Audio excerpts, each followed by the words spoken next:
Hello, this presentation is on the digestive system, and you can find information about this section in chapter 23 of your textbook, and there are some specific pages that you should take a look at. This particular picture caught my interest. This is a knitted digestive system, so perhaps this would be something when I get old and retire and can't teach physiology anymore, I will knit organ parts. Okay, so what does our digestive system do? Essentially, it is an in-out box. We take in food. It breaks down that food into small molecules that can move into the bloodstream. That's what we call absorbing. So we absorb those molecules into our blood, and so that our cells can use them to do their jobs.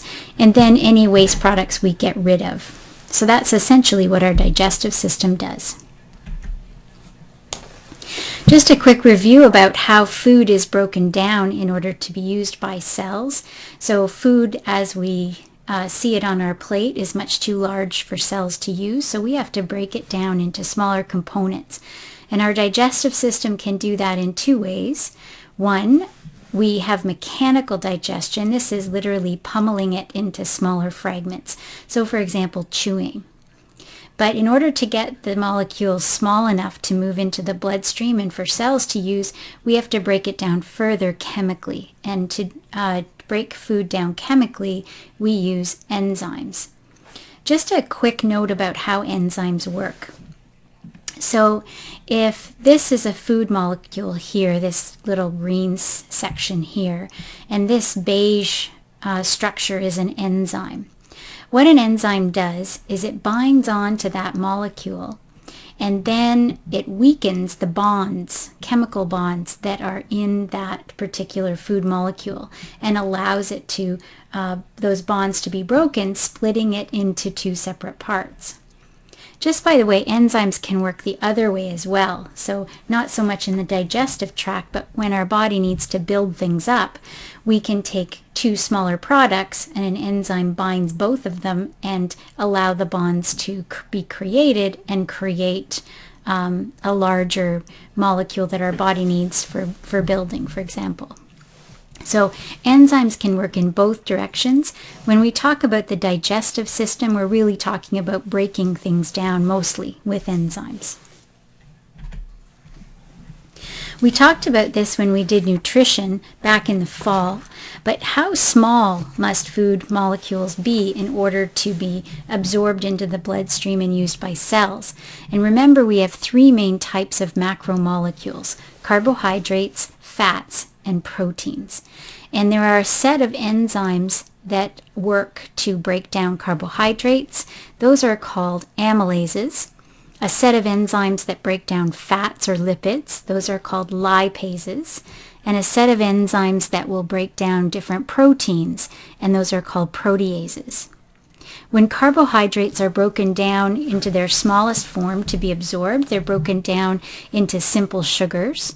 Lipids or fats are broken down into monoglycerides plus free fatty acids, and proteins are broken down into their building blocks, amino acids.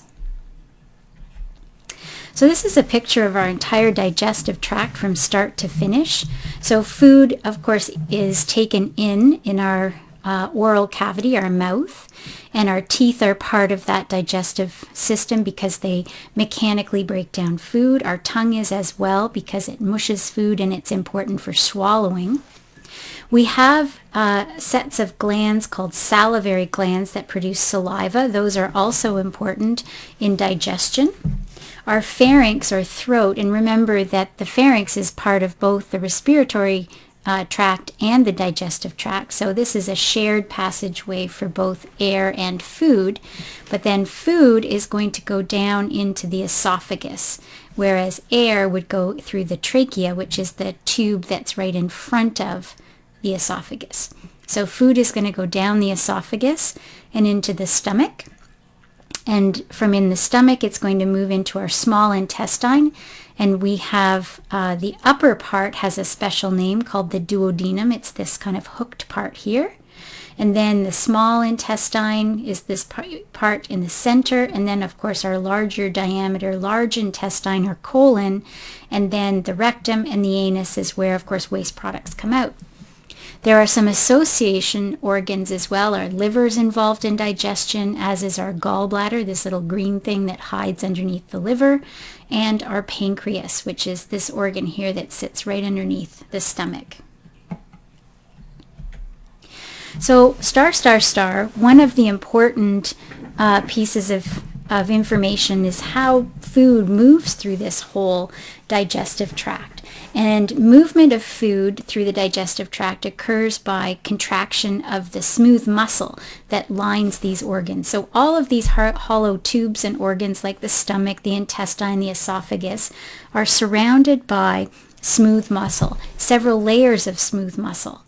And as these muscles contract, it constricts that tube or that organ, and that pushes down that bolus of food further into the digestive tract. Much like if you squeezed a tube of toothpaste, you can squeeze the toothpaste out of the tube. So if you can imagine, that's what your digestive tract is doing. It's squeezing systematically and squeezing that food to make it move along the digestive tract. These waves of contractions and relaxation of these smooth muscle layers is called peristalsis. And this movement occurs all the way from the beginning right to the end. So the esophagus, the stomach, the small, the large intestine, the rectum.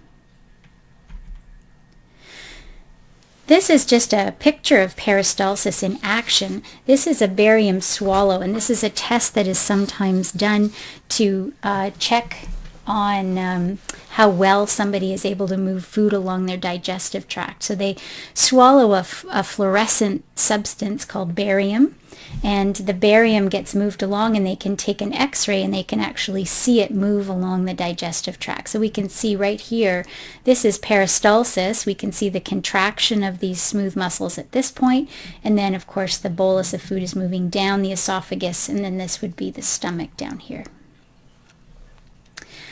Okay, so we're going to move all the way through our digestive tract from start to finish, and we're going to talk about each of the organs that are important at various points of digestion, and also talk about any pathology that happens along the way.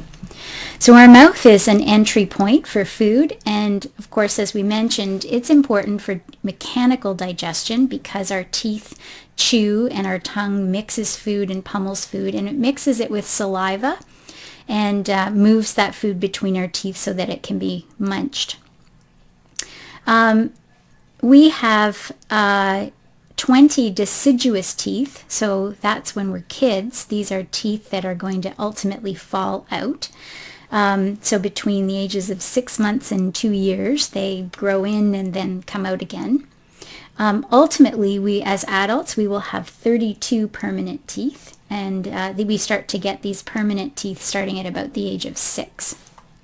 We have different shapes of teeth for breaking down different types of food. So we've got our incisors, we've got 4 of them. We've got 2 on the top and 2 on the bottom, and these are great for cutting things like carrots. We have canines on the top and the bottom, and these are typically, we find these in carnivores, so people or species that eat meat because they're good for tearing. And then we've got premolars and molars, and these are good for grinding. So we often see premolars and molars in herbivores and that are chewing grains and grasses and things like that. We have 3 sets of molars potentially. So we get our first set and our second set, and then our third set are called wisdom teeth, and they usually develop in our late teens and early 20s. And if there's enough space inside the oral cavity, they may grow in totally normally.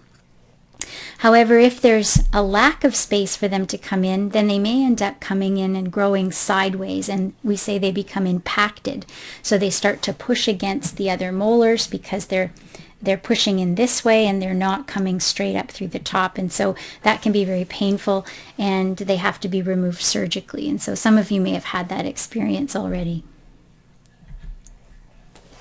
If we take a look at a big blow up of a tooth, we can see various parts of the tooth.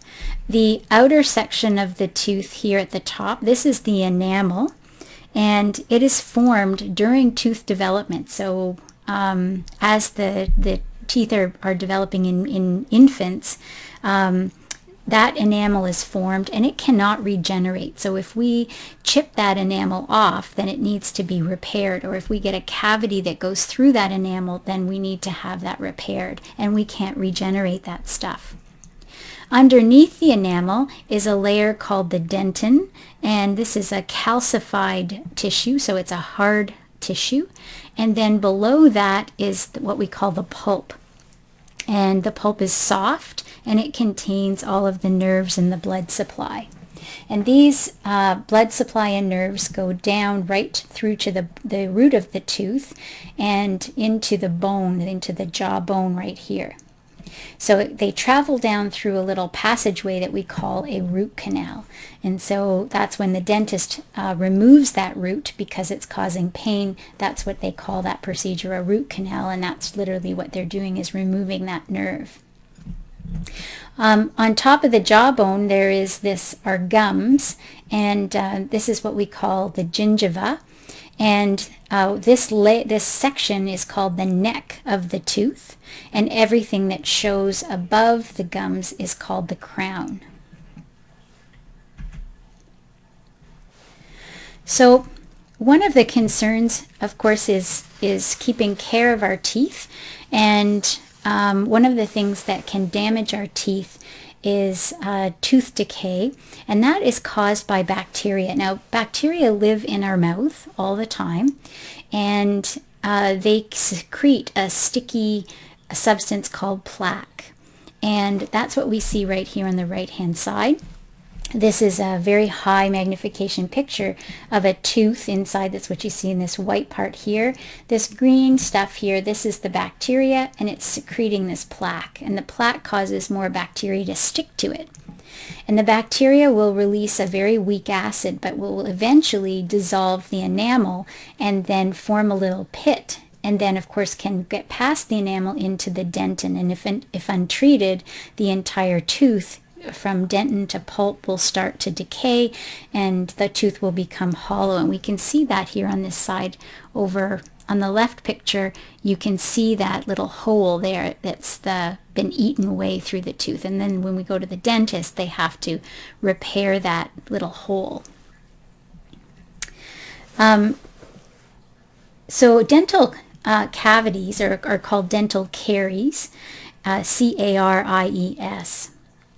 A couple of things prevent bacteria from getting a hold and producing a lot of plaque that causes decay. We have to sort of periodically remove that bacteria by brushing our teeth. Our saliva is good as well. Our saliva is acidic, and it helps inhibit the growth of bacteria inside our mouth, so it actually cleans our teeth. So when we chew something that doesn't have much sugar on it, then that's really good. It produces a lot of saliva. Over the night while we sleep, then we have decreased saliva production, and as a result, bacteria accumulate during the night. And that's why it's good to brush your teeth in the morning, because the bacteria, you can get rid of some of that bacteria. But even more important, to brush teeth before you go to bed, to get rid of some of the bacteria so that it doesn't accumulate as much.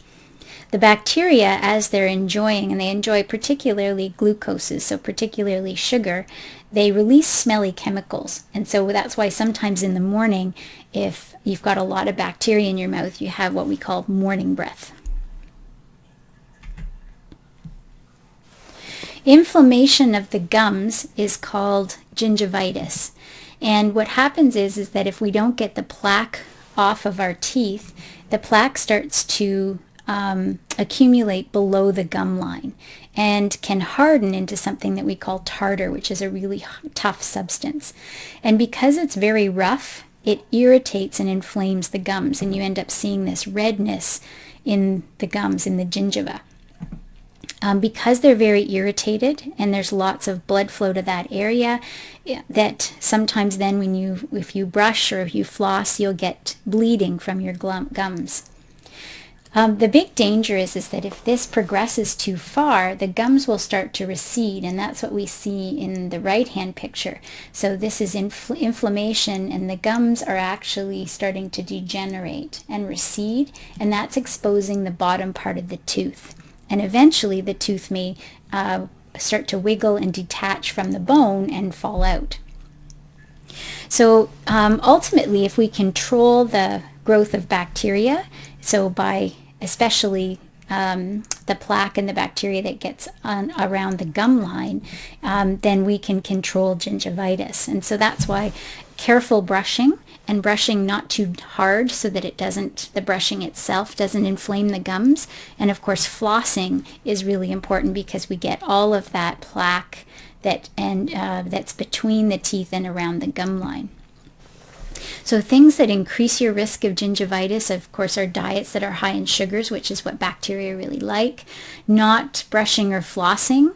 Sometimes if we are immunodeficient, so if our immune system is depressed, then that increases our risk for gingivitis.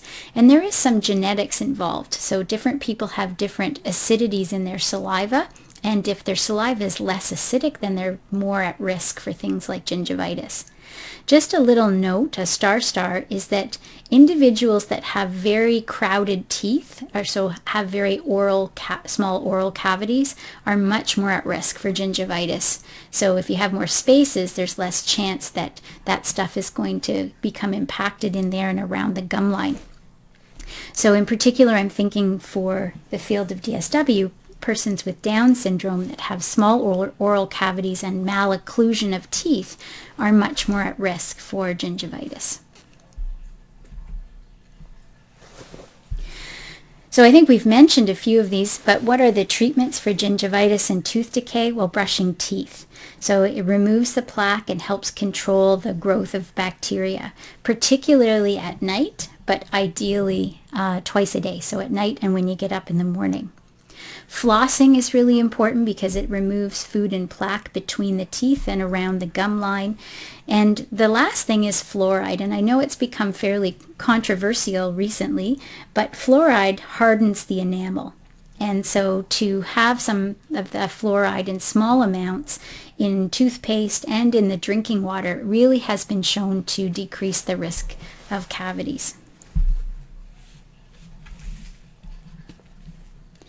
The top of the oral cavity is the palate, or a roof of the mouth. It separates our oral cavity or our mouth from our nasal cavity. So if you look at the diagram on the left, this is the tongue here, this big structure. There is our oral cavity, here's our nasal cavity, and this is the palate. There are two parts to the palate. There's the hard bony part, and then there's a soft tissue part, which is called the soft palate. So if we look inside the mouth, this front part here, which is very hard if you touch it, that's the hard palate, and it's bone, and the back part further to the back of your mouth is the soft palate. One disorder of the palate that I'm going to just briefly talk about, because there is an increased risk of cleft palate with some genetic syndromes, but cleft palate is an abnormal opening, a hole in either the hard palate or the soft palate or both. And this is a congenital disorder, so it's present at birth. So it's a problem that has occurred with development.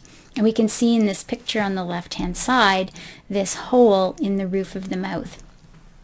Oftentimes development of the lips and the outside of the oral cavity also occurs at the same time. So many children that are born with cleft palates may also be born with a cleft lip or a split in the lip, and will require some plastic surgery to correct that. The biggest concern with cleft palate is eating and swallowing, and particularly as infants, because as they try to swallow, food and liquids can go through this into the nasal cavity, and then they can be inhaled, and that can cause choking and gagging and an increased risk of respiratory infections. As well, because the throat is connected to the middle ear, there's an increased risk of middle ear infections too. So what they need to do is, as soon as possible after birth, is usually when they try to close that opening, just to reduce the risk of respiratory infections and make eating much more much easier.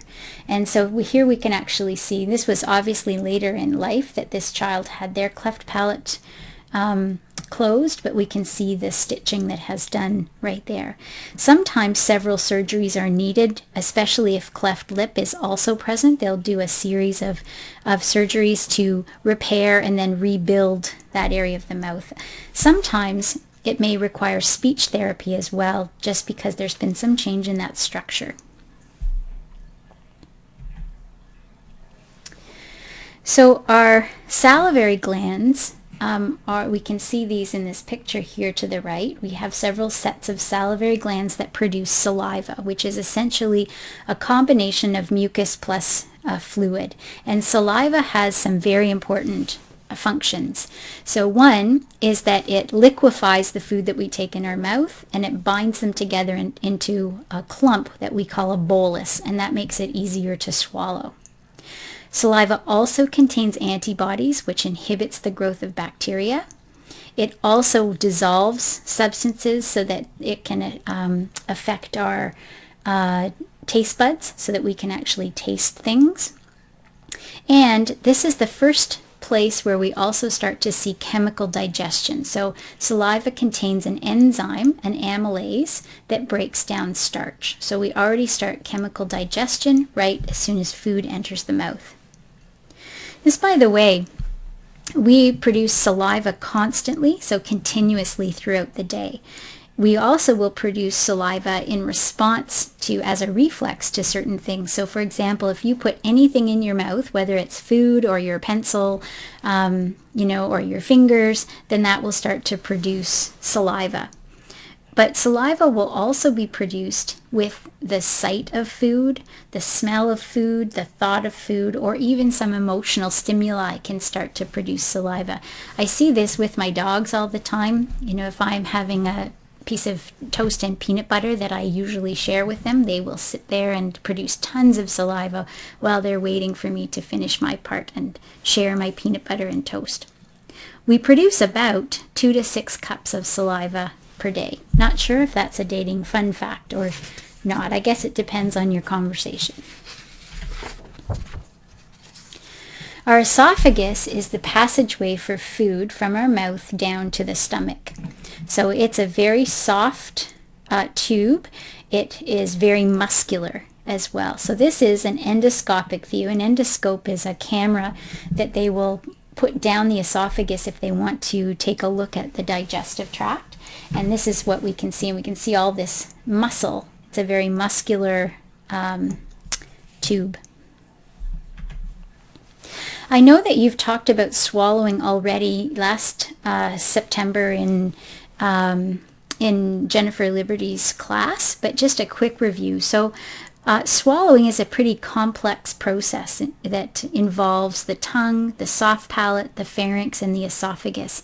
And it begins as a voluntary action. So if I asked you right now to swallow, you could start that swallowing reflex voluntarily whenever you wanted to. But once food passes back over the back part of the tongue, so here's our tongue right here, once this food passes back over the back of the tongue, it stimulates receptors in the pharynx. And at this point, that stimulates an involuntary reflex. So that means that once we start the swallowing reflex, we can't stop it partway through. So once that we have stimulated those receptors, then it's an automatic reflex that we don't have voluntary control over. There are 3 main phases to swallowing. So the oral phase is when the tongue pushes the food back and we stimulate those receptors. So the oral phase is voluntary. The pharyngeal phase is involuntary. And this is when those receptors are stimulated, then our soft palate flips back and it closes off the nasal cavity so that food doesn't go up into our nose. Then our larynx, or our voice box, which is in the trachea, moves up, and we can actually feel that. If you put your fingers on your Adam's apple and swallow, you can feel your larynx rising. And this also causes the epiglottis, this little flap of skin, to flop down over the top of the trachea so that when we are swallowing food or liquids, they don't end up going down our trachea into our respiratory tract. And then the muscles that surround the pharynx, our throat, contract, and that pushes the food down into the esophagus. And then the esophageal phase is where the food then is pushed down the esophagus by peristalsis.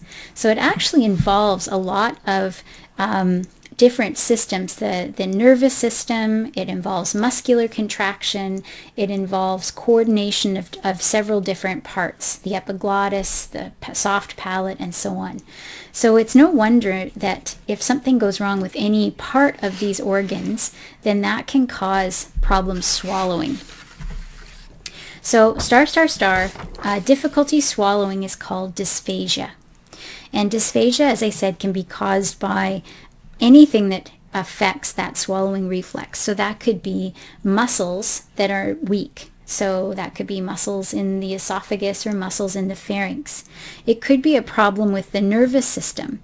So for example, the brain or the peripheral nerves that control and coordinate swallowing. If there's a problem there, then it'll be difficult to coordinate swallowing. There could be structural problems, things like cleft palate, or even things like teeth that aren't able to mechanically digest things, or poorly fitting dentures.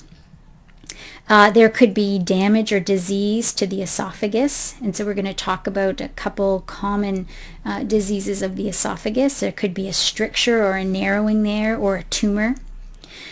Swallowing can also be affected by certain drugs. So for example, NSAID drugs, which we're going to talk about in pharmacology, but things like ibuprofen or naproxen, or corticosteroid drugs, or iron, quinidine.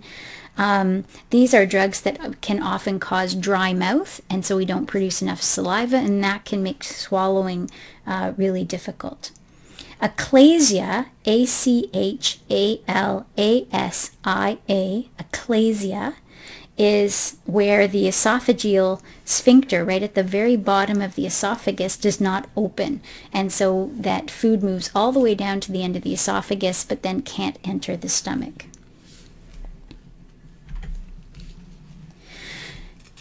So I'm sure that Jennifer's talked about how you recognize when somebody's not swallowing properly. I just want to highlight that there are some important health risks if a person can't swallow correctly.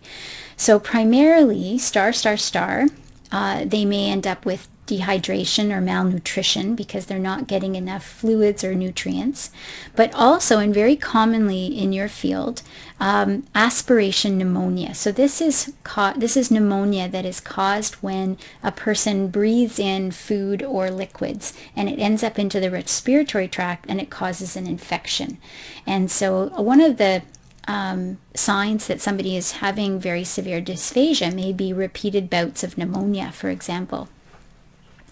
Having difficulty swallowing can also cause food or eating aversions, particularly when we look at seniors. And food is such an important social part of our lives as well, that sometimes if a person feels like they can't swallow correctly, they may be drooling, or they may have to swallow several times, that creates some embarrassment and some and isolation. So those are things to think about as well. If a person has difficulty swallowing and they can't eat enough food by mouth for proper nourishment, then either permanently or temporarily a tube may be surgically placed into the digestive tract. So either into the stomach, and we call that a G tube, or into the jejunum, which is part of the small intestine, and we call that a J tube. And we can give both food and medications through that particular tube. And you're going to do quite a lot more about this in your second year residential health clinical skills.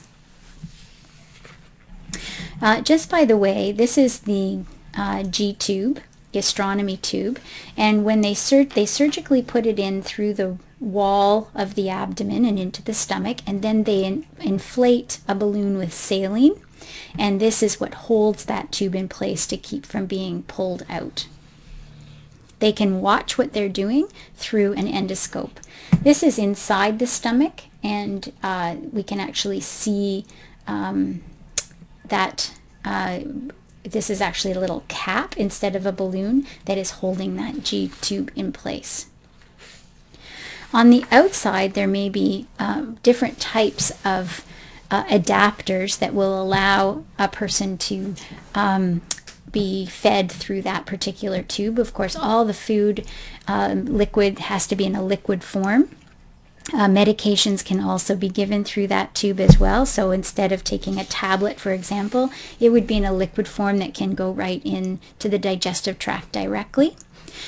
This is what we call a PEG tube, or percutaneous endoscopic gastronomy tube, and this is that balloon that would hold it in place inside the stomach. This would be right on the outside, and then we would see this little adaptation that will be then hooked up to a kangaroo pump, and then food can go in through that tube. Sometimes this we also may see on the outside, especially in kids, rather than having a big long tube like this. This is called a gastronomy button. Sometimes people refer to it as a MIC-key, M-I-C-Key. That's a brand name for a gastronomy button. So, but you may hear that in your placement. So-and-so's MIC-key, that's what they're talking about. And so there's the balloon that holds it inside the stomach, and this sits flat or flush against the abdomen, and it has a little cap, almost like a beach ball type of valve, and can be opened, and then an adapter can be then stuck into that opening, and then that's attached to the kangaroo pump, so for food to go in.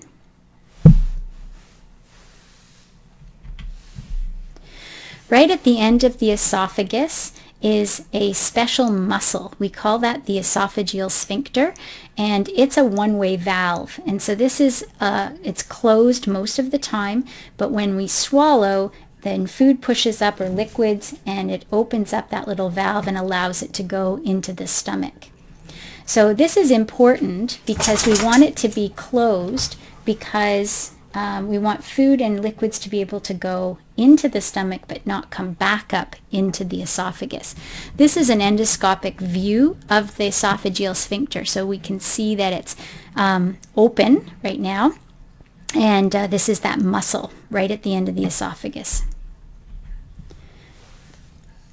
So heartburn is when the esophageal sphincter doesn't close properly, and some of this very acidic contents of the stomach then moves back up into the bottom of the esophagus.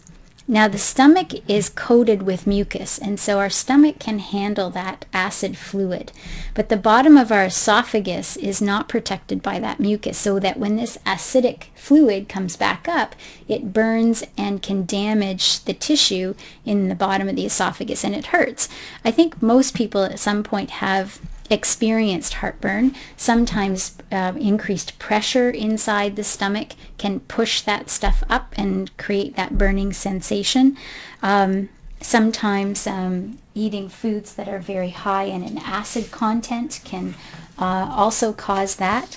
So when we think about increased acid content, that could be things like anxiety, can cause more acid to be produced, coffee, alcohol, smoking, certainly things like aspirin and ibuprofen, and anything that causes increased pressure in the stomach. So overeating or eating certain foods, especially if they produce a lot of gas. And pregnancy, there's a lot of pressure on the stomach from that growing embryo and fetus. And obesity can also do the same thing. And so those can just physically push stuff up into the bottom of the esophagus. If somebody has a weak sphincter muscle at the bottom of the esophagus, then every time they change positions, for example, bend over, or if they're lying flat on their back, acid just comes up and bathes the bottom of the esophagus. And as a result, it can cause little ulcers like this, and eventually can cause erosion and can cause tissue damage and scarring, and the sphincter may not work very well at all. This can be very painful. It can cause food aversions because every time somebody eats, they get this, reflux of acid. So what can we do to treat gastroesophageal reflux disease, or GERD? We can try to do things to reduce acid secretion and irritants of the esophagus. So for example, there are certain medications that we can take to reduce acid secretion. We're going to talk about those in pharmacology. Reducing things that produce acid and that irritate the esophagus, so things like stopping smoking, or stopping eating some foods, particularly fried and fatty foods, peppermint, chocolate, alcohol, coffee, citrus fruit and juices, tomato products. All of those will increase the acidity of the stomach contents.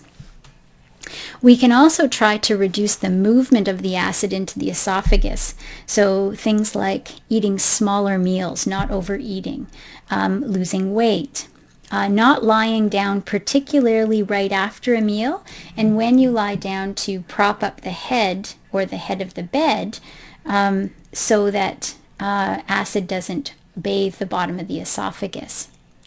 There are also medications that will neutralize or decrease the amount of acid that's secreted in the stomach.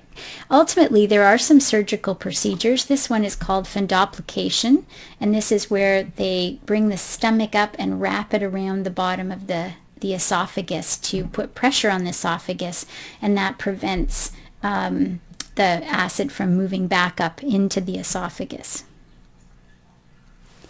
Okay, we're going to stop here. For now, there is a part 2, and that will be posted as well.